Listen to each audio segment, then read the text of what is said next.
आप में ये होनी चाहिए ख्वाहिश के बहुत सीखी और फिर साल के कोर्स में या 2 इयर्स के कोर्स में हमें नहीं चाहिए, हमें स्किल चाहिए। और आप स्किल में जो भी आप अगर यहाँ से सीखती हैं, आप शलवार कमीज़ भी सीख लेती हैं। अगर आप घर में खुद भी सिएं तो आप यकीन करें एक शलवार कमीज़ के सिलाई जो है वो 800-900 से कम नहीं है।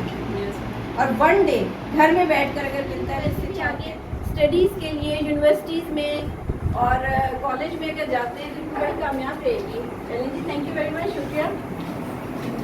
मैडम कितनी क्लास था? 40 क्लास होती है, फिर हम 2 बना लेंगे।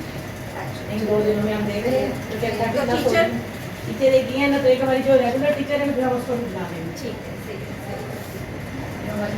टीचर बच्चे ये आगे आप में इंटरेस्ट आएगा और इंटरेस्ट आएगा तो इंशाल्लाह आप अपने फ्यूचर के लिए ज़रूर इसके मुताबिक जो है वो कोई ना कोई कोर्स, अब बाकी भी आप देखेंगी जो इंटरेस्ट में आए उसमें कोर्स में आप लोगों ने एडमिशन लेना है। ठीक है, चले जी, wish you best of luck. Thank you madam. Fiber की क्लासेस बनवा लेंगे। गर्मी में बड़ी मुश्किल हो जाती है मैडम।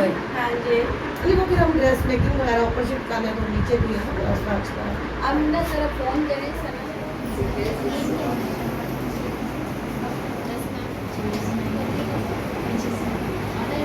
ma'am.